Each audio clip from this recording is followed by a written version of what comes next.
berkicau.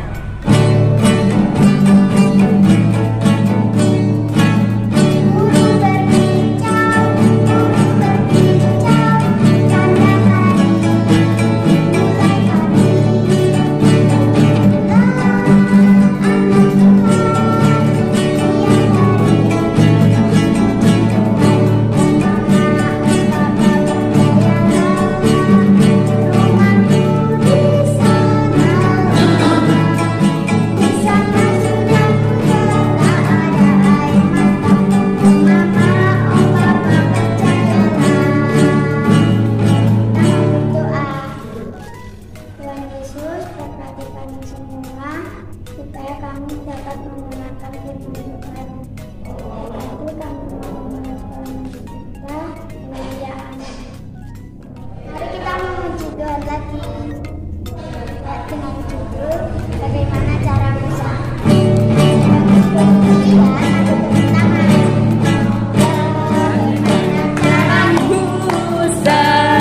Melewati laut kosong. Bagaimana cara Musa lewat laut kosong? Berjalan bukan, berlari bukan, naik kapal juga bukan, berenang bukan, berlayar.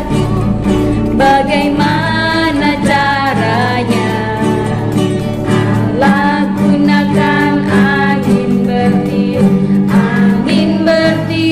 terus menerus melalang laut.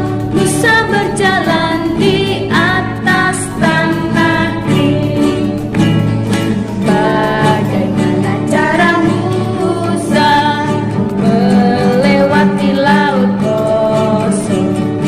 Bagaimana cara Musa lewat laut kosong? Berjalan bukan, berlari bukan, naik kapal juga bukan, berenang bukan, berlayar bukan. Bagaimana caranya? Allah gunakan angin bertiup terus menerus melalang laut. Musa berjalan di atas tanah kering.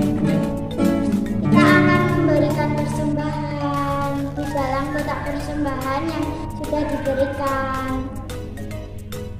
Kita memuji Tuhan dengan lagu Aku Diberkati.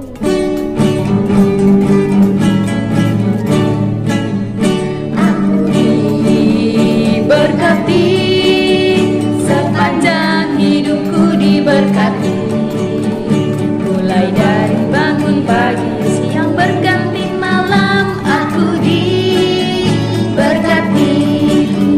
Kakek-kakek, nenek-nenek, tante-tante, om-om, pemudanya, pemujinya, semua diberkati Tuhan.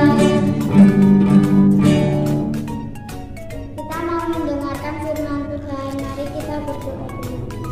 Tuhan Yesus, kami mau mendengarkan firman Tuhan.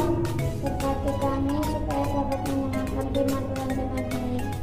Terima kasih Tuhan Yesus. Haleluya. Amin. Dadah, selamat mendengarkan firman Tuhan. Tuhan Yesus memberkati. Hai, selamat hari Minggu. Hari ini Budi senang sekali karena kita bisa ketemu lagi di Sunday School kita. Hari ini Budi mau sampaikan firman Tuhan yang terambil dalam 1 Timotius 6 ayat 11 sampai 21. Kita akan baca bersama, tetapi ayat 11 saja. Ya, ulang lagi. 1 Timotius 6 ayat 11 sampai 21. Kita baca ayat 11 saja. Ya, nanti sampai selesai kalian baca sendiri di rumah. Ya. Tetapi engkau, hai manusia Allah, jauhilah semua itu. Kejarlah keadilan, ibadah, kesetiaan, kasih, kesabaran, dan kelemah lembutan. Nah, saat Paulus menulis surat untuk Timotius, dia memberikan nasihat tersebut di pasal pertama ya, supaya Timotius itu mengejar keadilan, ibadah, kesetiaan, kasih, kesabaran, dan kelemah lembutan. Hari ini kita mau belajar satu poin saja dulu tentang keadilan. Ya, kita tahu bahwa Allah kita itu adil. Tapi benar nggak ya? Nah, kita mau belajar dalam firman Tuhan kita pada pagi hari ini. Adik-adik pernah mendengar tentang setiap perbuatan itu pasti ada akibatnya. Benar nggak? Ya. Ada pepatah mengatakan rajin pangkal pandai. Siapa yang rajin belajar pasti akan menjadi orang yang pandai. Hemat pangkal kaya. Siapa yang suka nabung pasti uangnya banyak sekali. Siapa yang suka nabung di sini? Ya, 7 tangan yang tinggi. Ya, pasti uangnya banyak. Rencana mau beli apa ya? Biasa kalau uangnya sudah banyak. Nah, semua pasti ada akibatnya. Tapi ada yang mau tanyakan, siapa yang di sini kalau buat kesalahan atau waktu melakukan kenakalan, ya, ada nakal nggak ya? Tidak pernah dihukum sama orang tuanya. Ada nggak yang melakukan kesalahan tapi tidak dihukum sama orang tuanya? Contoh, ngambil uang mama dibiarkan sama mama. Ya toh, waktu marah mukul-mukul kakaknya dibiarkan sama mama. Ada seperti itu. Setiap kesalahan itu harus ada hukumannya. Jangan karena mama membiarkan terus karena mama sayang sama aku, jadi nggak mungkin aku dihukum sama mama. Itu namanya tidak adil dan tidak boleh seperti itu. Setiap tindakan itu harus ada akibatnya. Berbuat baik, kalian mendapatkan hasil yang baik. Berbuat yang tidak baik, kalian akan mendapatkan hukuman yang tidak baik. Nah, di sini kita mulai belajar ya tentang apa sih adil menurut firman Tuhan. Ada 2 poin yang kita mau pelajari. Pertama, kita tahu bahwa Allah itu punya sifat yang kudus dan juga kasih. Ingat ya, Allah itu kudus dan juga kasih. Karena Allah itu kudus, bersih, Allah tuh gak suka yang kotor. Allah gak suka perbuatan yang berdosa. Tapi Allah itu kasih, menyayangi Bu Ririn, menyayangi adik-adik semua yang ada di rumah. Terus kalau kita berbuat dosa, kalian dan manusia-manusia yang lain tidak bisa menanggung dosanya sendiri. Karena begitu banyak sekali dosa yang sudah dilakukan oleh manusia. Tetapi setiap dosa harus ada hukuman. Kalian ingat, upah dosa adalah maut. Ya, jadi setiap orang berdosa itu akan mendapatkan hukuman. Tapi karena Allah itu kasih, sayang sama semua umat-umatnya, maka apa yang harus dilakukan oleh Allah? Ada yang bisa menjawab? Betul sekali. Allah karena Dia kasih pada kita, menyayangi kita, dalam Yesus Kristus Dia memberikan dirinya, mengorbankan dirinya, sehingga semua orang di dunia ini yang percaya sama Tuhan Yesus pasti akan diselamatkan. Dengan Tuhan mengorbankan dirinya, Tuhan menegakkan keadilannya, yaitu yang berdosa harus dihukum. Tuhan mengorbankan dirinya untuk manusia dihukum, karena Dia juga memiliki kasih. Kita membuka Alkitab kita lagi dalam 1 Yohanes 1 ayat 9. Kita buka ya. 1 Yohanes 1 ayat 9. Jika kita mengaku dosa kita, maka Ia adalah setia dan adil, sehingga Ia akan mengampuni dosa kita dan menyucikan kita dari segala kejahatan. Nah, siapa yang sudah mengaku dosanya sama Tuhan? Siapa yang sering berdoa untuk minta ampun sama Tuhan? Ya, ayo yang belum rajin-rajin berdoa, minta ampun sama Tuhan, mulai hari ini harus belajar rajin berdoa, minta ampun sama Tuhan setiap kesalahan-kesalahan dan dosa-dosa kalian sama Tuhan. Karena Tuhan kasih, Dia pasti akan mengampuni.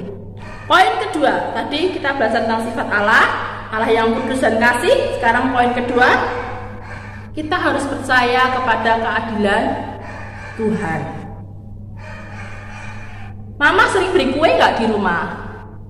Nah, kalau mama sering beli kue, coba kalau kalian anggap adil itu saat kuenya dibagi sama rata antara kakak, adik, mama, papa, dipotong rata, itu adil atau tidak? Ya, itu yang dikatakan adil atau tidak menurut kalian? Ya. Terus, siapa yang di sini uang sakunya banyak? Siapa? Nah, sekarang Putri mau nanya, kalau kakak uang sakunya 10.000, adik-adik uang sakunya 5.000, adikmu yang TK uang sakunya 2.000, adil enggak itu? Bisa dikatakan adil atau tidak? Adil, karena kakak kebutuhannya banyak. Kakak harus pergi naik angkot, naik gojek, sampai sekolah, pulangnya sampai sore. Ya, kalau adik yang kecil yang TK jam 9 sudah pulang. Kalau sudah masuk sekolah ya, maksudnya kalau enggak PSBB kayak gini, ya itu dikatakan adil. Ada yang bilang enggak adil, harusnya semua anak itu uang sakunya sama. Kalau dibeda-bedakan berarti mama enggak sayang, tidak adil. Gimana menurut kalian? Lalu kalau kayak gitu, nah. Tetapi karena dosa itu membuat kita mengukur keadilan berdasarkan kepentingan kita sendiri. Benar nggak? Iya, kebanyakan orang bilang adil itu diukur dengan hati kita. Adil itu kalau mama ngasih kuenya banyak buat aku, itu adil. Adil itu kalau uang sakunya aku lebih banyak dari kakak, itu adil. Di situ ada dosa. Ya. Kita sebagai anak-anak Tuhan yang dikasihi sama Tuhan, ya, kita tidak boleh mencurigai keadilan yang Tuhan sudah berikan kepada kita. Ya, kita nggak boleh bimbang saat susah. Saat kita sakit, Tuhan gak adil sama saya, kok saya sakit? Ya, ada lagi mengatakan, wah saya gak pernah nyontek, tapi nilai saya kok jelek. Teman-teman itu suka nyontek, tapi nilainya bagus, guru lebih sayang sama mereka. Itu tidak adil. Gimana kalau kayak gitu? Ya, kita tidak boleh bimbang, susah. Kita percaya bahwa Tuhan punya rencana dalam kehidupan kita. Ya. Kita bisa mencari-cari alasan. Wah, banyak sekali yang menganggap bahwa Allah itu tidak adil. Tapi ingat, dengan kalian melakukan sikap seperti itu, ya, mencari-cari kesalahan, mengata-ngatain kalau Tuhan tidak adil, di situ iblis bekerja di dalam hati kalian. Di mana iblis akan mengatakan hal-hal yang membuat kalian jauh dari Allah, dari Tuhan. Pelan-pelan kalian diajak iblis, gak usah sama Tuhan, Tuhanmu gak adil. Gak usah sama Tuhan, kamu menderita. Gak usah sama Tuhan. Itu kalimat-kalimat yang iblis buat supaya membawa kalian datang kepada iblis. Ingat tadi ya, poin pertama. Ingat lagi bahwa Allah itu adil, Allah itu kasih, Ya, Allah punya rencana di atas keadilannya karena Dia mengasihi kita semua. Bu Ririn, ada anak-anak semua di tempat ini. Ya, kita mau buka Alkitab lagi. Mazmur 11 ayat 7. Buka Alkitabnya ya. Mazmur 11 ayat 7. Sebab Tuhan adalah adil dan Dia mengasihi keadilan. Orang yang tulus akan memandang wajahnya. Nah, setiap kalian melakukan sikap pada Tuhan, bertindak untuk Tuhan, percaya bahwa Tuhan sedang bekerja dalam kehidupan anak-anak semuanya. Ya, saat kita susah, Tuhan bekerja di dalamnya. Kita percaya ada rencana yang indah yang Tuhan buat. Susah untuk belajar, nggak bisa, ini bagaimana? Kalian mau belajar, buka semua buku-bukunya, dan nanti akhirnya kalian mendapat nilai yang bagus. Pengen membeli sepeda, tapi susah, ini harus nabung dulu, lama, uang jajannya dikurangi, tapi akhirnya ada cita-cita, kalian punya sepeda yang bagus, kalian punya impian yang kalian inginkan bisa tercapai. Ya, jadi bukan karena Allah tidak adil, tetapi kita sedang diproses sama Tuhan, ya, supaya kita menjadi anak-anak Tuhan yang luar biasa. Tadi di 1 Timotius 6 ayat 11 dikatakan bahwa, kita buka lagi ya, 1 Timotius ayat pertama tadi ya, 1 Timotius 6 ayat 11. Tetapi hai manusia Allah. Kenapa kok Timotius dipanggil Paulus hai manusia Allah? Karena Paulus berharap supaya Timotius memiliki karakter Tuhan, memiliki karakter Allah. Itu karena Tuhan meminta supaya setiap anak-anak Tuhan juga melakukan hal yang sama, memiliki karakter Allah, memiliki karakter Kristus. Ya,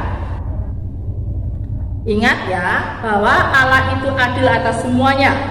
Orang-orang yang dikasihi Tuhan, akan ada rencana yang indah dari setiap perasaan yang tidak enak tadi. Ya, merasa tertindas, merasa susah, tidak damai, tidak apa, itu karena Tuhan punya rencana yang indah. Percayakan semua pada Tuhan. Kita boleh bertanya sama Tuhan, kok seperti ini Tuhan, kok seperti ini Tuhan, tapi tidak boleh menanyakan atau tidak boleh melawan kehendak Tuhan, kedaulatan Tuhan dalam hidup kita. Ya, itu firman Tuhan yang boleh disampaikan. Sekali lagi harus percaya atas setiap keadilan yang Tuhan berikan kepada kita, karena Tuhan punya kasih dalam kehidupan kita, dan rencana Tuhan pasti akan digenapi untuk setiap anak-anak Tuhan. Ya,